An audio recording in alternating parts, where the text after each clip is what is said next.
Being home alone sounds peaceful. No noise, no interruptions. But what if that silence isn't empty? What if someone else is listening to you breathe? In your own house? I was 16 when this happened. My parents had gone out for dinner, and my older brother was sleeping over at a friend's place. That meant I had the whole house to myself for the first time in months. At first, it felt amazing. I ordered pizza, turned on my favorite show, and let our dog, Bruno, out into the backyard. The house was quiet. Too quiet. But I didn't think much of it. Bruno usually stayed outside for 5 minutes, then scratched at the door to come back in. But this time, he didn't. 10 minutes passed. Then 15. That alone felt weird. So I opened the back door and called his name. Bruno. Nothing. I stepped outside. Cold air hit my face. The backyard lights barely reached the fence line. That's when I heard it. A low growl. Not Bruno's. It came from the trees behind our yard. My stomach dropped. I ran back inside and locked the door. Bruno suddenly started barking from somewhere near the fence, sounding scared. I yelled his name again and finally saw him sprint toward the house. The second he got inside, he started whining and wouldn't stop shaking. That should have been my warning. I went back to my room and tried to calm down. Then I heard it. A footstep. From upstairs. My room was upstairs. I froze. I hadn't moved. Bruno growled again, staring at my door. Another footstep. Slow. Heavy. Someone was in the hallway. My heart started pounding so loud I thought they could hear it. I quietly grabbed my phone. No signal. Of course. I slid under my bed and held my breath. The footsteps stopped outside my door. Then, the doorknob moved. Slowly. Click. I bit my fist to keep from screaming. Whoever it was tried the handle again. Harder. It didn't open. Then I heard breathing. Right outside my door. Slow, deep, patient. I don't know how long I stayed frozen under the bed. Minutes felt like hours. Then I heard a whisper. I know you're in there. My blood ran cold. That wasn't my dad. That wasn't my brother. It was a man's voice. Stranger. Low. Calm. Like he was enjoying it. He knocked once. Softly. I just want to talk. I didn't move. I didn't breathe. Suddenly, bang. He slammed his shoulder into the door. Once. Twice. The lock held. Bruno started barking like crazy downstairs. The man cursed under his breath. Then his footsteps moved away. I thought he left. I was wrong. I heard glass shatter. From downstairs. He was breaking in through the back. I finally got signal and called 911 with shaking hands. Whispering. Someone is in my house. The operator told me to stay hidden. I heard heavy steps running up the stairs. He knew where I was. The door shook violently. Crash. The lock broke. The door flew open. I stared at his shadow stretch across the floor. I screamed. Bruno launched at him from behind, biting his leg. The man yelled in pain. That gave me just enough time to run into my bathroom and lock myself inside. He started pounding on the door. Harder. I could hear him laughing. Police sirens in the distance. I cried. The banging stopped. Footsteps ran down the stairs. The police arrived minutes later. They found the back door smashed. Footprints in the mud. But the man was gone. No cameras caught him. No neighbors saw him. Just disappeared. We moved 2 months later. I still sleep with my door locked. And Bruno. He sleeps right next to me now. because silence is never empty anymore. It started on a Tuesday. Nothing special about that day. No storms. No power outages. No creepy feelings. Just a normal night. I lived alone in a small rental house at the time. 1 bedroom. 1 bathroom. Quiet street. Perfect place for someone who liked privacy. Around 10:30 p.m., I turned off all the lights and went to bed. I had just closed my eyes. Knock. Knock. My heart jumped. Who knocks this late? I checked my phone. No missed calls. No messages. I went downstairs carefully and peeked through the peephole. Nothing. Empty porch. I opened the door slightly. Cold air rushed in. No one there. I figured it was some stupid prank. So I locked the door and went back to bed. Second knock. Not even 2 minutes later. Knock, knock, knock. Louder. Angrier. I rushed downstairs this time. Flung the door open. Still, nobody. Now I was annoyed. I stood there waiting. 5 minutes. 10 minutes. Nothing happened. Finally, I went back upstairs. But sleep didn't come easy. 2:13 a.m. I woke up to banging. Not knocking. Banging. Like someone was trying to break my door down. My whole body went cold. I grabbed my phone and hid at the top of the stairs. The banging was non-stop. Hard. Violent. Desperate. Then suddenly, silence. I waited. Heart racing. Slowly, I went downstairs. Looked outside. And that's when I saw it. A car. Parked at the end of my street. Engine running. Headlights off. Just sitting there. Watching. After a few seconds, it slowly drove away. I didn't sleep after that. I sat on my couch till morning, thinking, how did they always leave right before I opened the door? How did they know exactly when I was coming downstairs? Were they watching me? Through the windows? From the street? From that car? I checked every lock, every window. Everything was secure. But that didn't make me feel better. I told myself it wouldn't happen again. But deep down, I knew it would. At exactly 10:30 p.m. Knock. Knock. Same timing. Same pattern. This time, I didn't move. I turned off all the lights and stayed still. My phone vibrated. Unknown number. Text message. I know you're home. My blood turned to ice. Another text. Why won't you answer? I called the police. They came. Searched the area. No car. No people. Nothing. The third night, I stayed at a friend's place, but curiosity got the better of me. I drove past my house around midnight, and there it was again. That same car. Parked. Waiting. I didn't stop. I never went back to that house. I moved out 2 weeks later. Months later, I got a letter. No return address. Inside was a printed photo of me, standing at my front door, looking through the peephole. Taken from outside. Written on the back. You were never alone.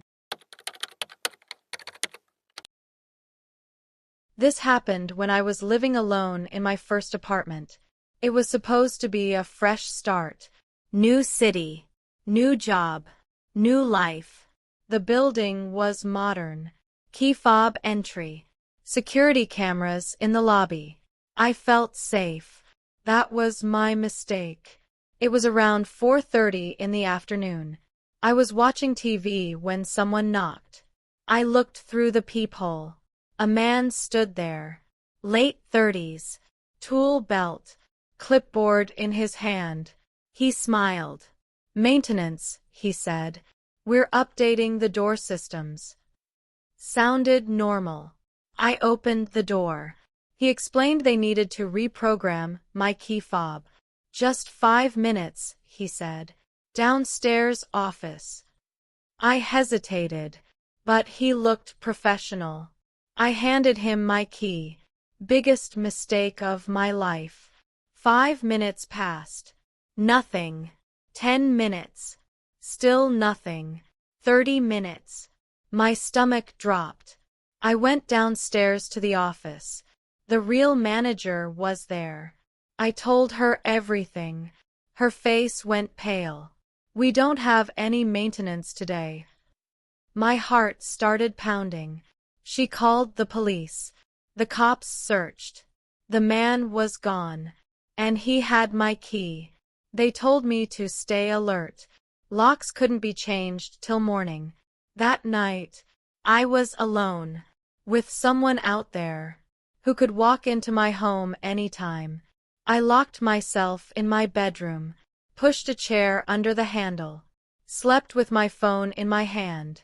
Around 2:17 a.m. Click. My front door unlocked. Slowly, quietly, I froze. Footsteps. Inside my apartment, my breathing felt too loud. I called 911 silently. The operator whispered back, "Stay quiet." The man walked through my living room, opened drawers, touched things. Then, he tried my bedroom door. It didn't open. He stood there, breathing. I could hear it. Then, he whispered, "I know you're in there." My whole body shook. He tried the handle again, harder. I ran into my bathroom, locked it. Another door between us. He forced my bedroom door open. I heard it. Footsteps closer. He knocked gently. Maintenance. I almost screamed. He started picking the lock. Then, sirens. Blue lights flashed through the window. The man ran. Police burst in. They caught him trying to escape. He had tools. Lockpicks. My key. Turns out, he'd done this before. Pretended to be maintenance. Stole keys. Came back at night. Victims were always women living alone. I moved out a month later. Changed my number. Changed cities. But I still double-check my locks. Every night. This happened when I was in high school. I was about 15 years old. My parents were out. My brother and sister were at friends' houses. For the first time in a long while, I was completely alone. Well, almost. We had a dog named Thomas. He stayed downstairs while I was upstairs in my room doing homework. Around 8 p.m., I went to the kitchen to grab something to eat. Thomas scratched at the door, so I let him outside into our backyard. Our yard was big, fenced. A few trees. Nothing scary. At least, not yet. After about 10 minutes, Thomas came back inside. Everything felt normal. So I went back upstairs. About 30 minutes later, I heard the back door open. My first thought, Mom and Dad are home. But something felt wrong. They always used the front door. I walked out of my room and started going downstairs. I had taken only 2 steps when I saw him, a man, standing in our dining room. I didn't recognize him. Our eyes almost met. I didn't scream. I didn't think. I just turned around and ran. I locked myself in my bedroom. My phone was downstairs. No way to call for help. Thomas didn't bark. That scared me even more. Why wasn't he barking? 5 minutes passed. Then, I heard footsteps. Coming up the stairs. Slow. Heavy. I dove under my bed. heart pounding so loud I thought he'd hear it. The footsteps reached the hallway. A door opened. Another room. Then, closer. Right outside my bedroom. The handle turned. My door was locked. Thank God. He stood there, not moving, just listening. Then he walked away. I stayed under my bed for what felt like hours. Complete silence. Was he gone? Or still inside? I didn't move. Didn't breathe. Eventually, I heard my parents' car. Doors. Voices. I ran downstairs crying. They called the police. The man was gone. No signs of break-in. Nothing stolen.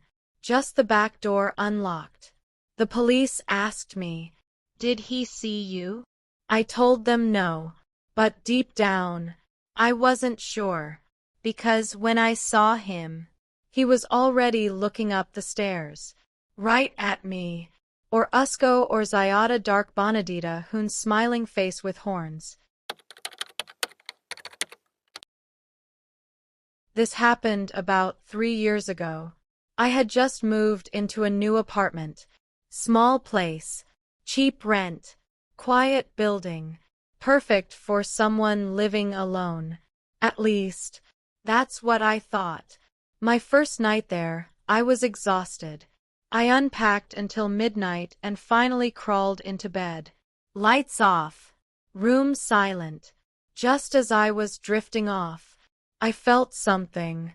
A slight movement, like air shifting under my bed. I froze.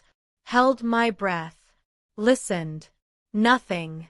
I told myself it was just my imagination. Old building. Weird noises. So I closed my eyes again. 5 minutes later. Scratch. Soft. Slow. Coming from underneath my bed. My heart started pounding. I slowly reached for my phone. Turned on the flashlight. Shined it under the bed. Nothing. Just boxes and dust. I laughed nervously. "Get a grip," I whispered. Turned the light off. That's when I heard it. Breathing. Not mine. Someone else's. Right below me. I sat up. Every muscle locked. The breathing stopped. Silence. I grabbed my phone and turned on the light again. This time, I saw eyes. 2 eyes. Staring back at me from the darkness. I screamed. The person crawled out from under my bed. A man. Dirty clothes. Wild eyes. He stood up slowly. Smiling. "Relax," he whispered. I just needed somewhere to sleep. My body wouldn't move. I couldn't scream again. He took a step toward me. That's when survival kicked in. I jumped off the bed and ran. Out of my room. Out of the apartment. Barefoot. Screaming. My neighbors called the police. They found him inside. Turns out, he had been living there for days. Sneaking in while I was at work. Hiding under my bed at night. Watching me sleep. The officer asked, "How long do you think he's been there?" The man answered for me, "Long enough." He smiled.